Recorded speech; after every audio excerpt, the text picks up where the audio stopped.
Hello and welcome to the transcription explanation of this design.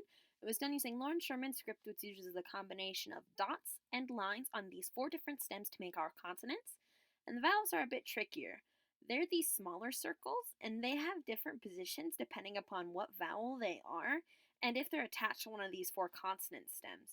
So this is like the diagram of the combination of all possible vowel and consonant pairs.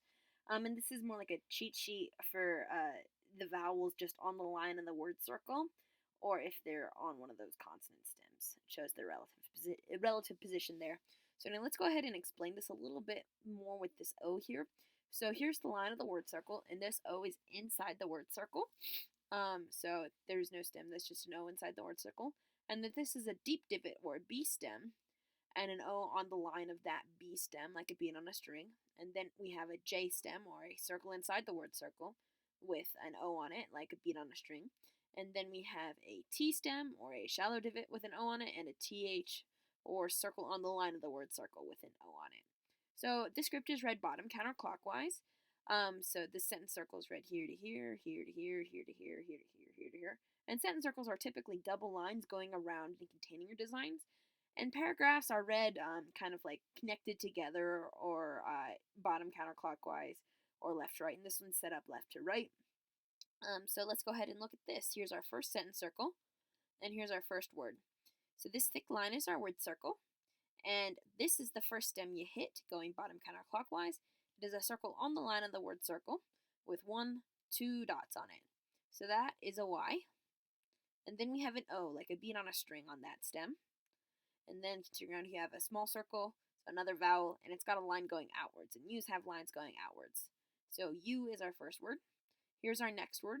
This A, the small circle outside the word circle, goes with this word because it's closest to this word. Even though this dot kind of makes it look connected here, it's much closer to this word, so it goes here. So A, continuing around. Here we have a shallow divot with 1, 2, 3 dots, so that is an R, and then an E. So R, and here's our next word. Bottom of it, here's our letter. It is a circle inside the word circle, and it's got 1, 2, 3 dots closest to it, so that is an L. And it's got a vowel on it, another O, like a bead on a string, L-O. Continuing around, we have a shallow divot, so it's 50% or less completed. If it were more than 50% completed, it would be this deep divot. So anyway, shallow divot with one line is a V, and then we have an E right on that line of that word circle. So that would be an E. E's and A's are hard to tell on that stem. A's, if you continue the word circle around, are outside it, and E's are on the line or inside it. So this is an E, and then we have a deep divot with 3 dots, so that's a D, 1, 2, 3 dots, so loved. And then here's our next little sentence. Here we have our bottom first letter, that is a deep divot with nothing, so B, and then a circle on the line of the word circle with 2 dots, so there's another Y. So by. Continuing on, here's our next word. And this does intersect the bottom, so this is read first. And it has 1, 2, 3 lines on a shallow divot, so that is an S. And then we have this little vowel, even though it's not like a bead on a string, it's inside the word circle, so it's by itself. So that makes it an O. So S-O.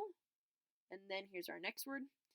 Here's the bottom of it. And the word order is kind of tricky. The letter order in this word is kind of tricky because I do some overlaps here just to have room for those multiple stems. I do that here and here as well. So anyway, bottom. Here's our first letter. It is a circle inside the word circle. And let's count up the lines that end on it, because lines that end on it count.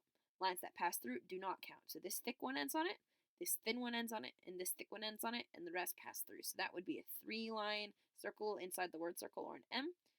And then continuing around, this is on a position a little bit between these two, so it's read between them. So this is the M, and then we have the A outside the word circle.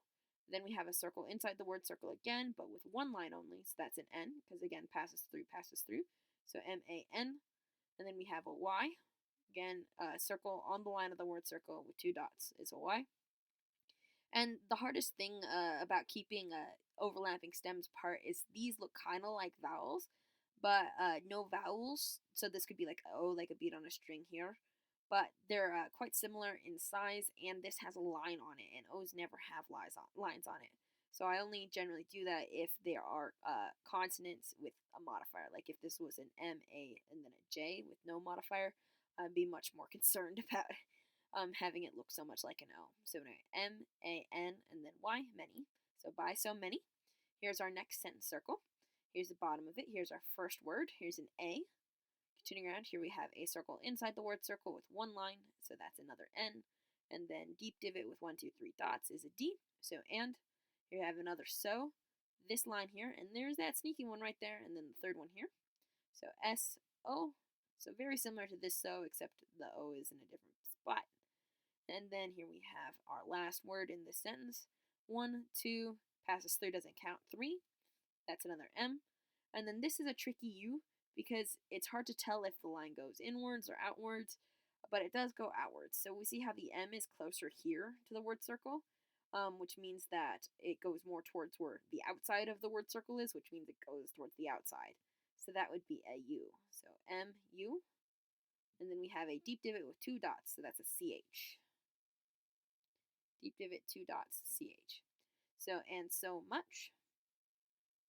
And here we have our next sentence circle. Here we have our first letter. It's another A, and then another N, and then another D. So this and is very similar to that and, except I have a line going here and the dot's getting bigger. And we have our next word here. Here we have a B with another Y, so that's another bi. Just like the bi here, shallow divot, and then a Y with 2 dots. Deep divot.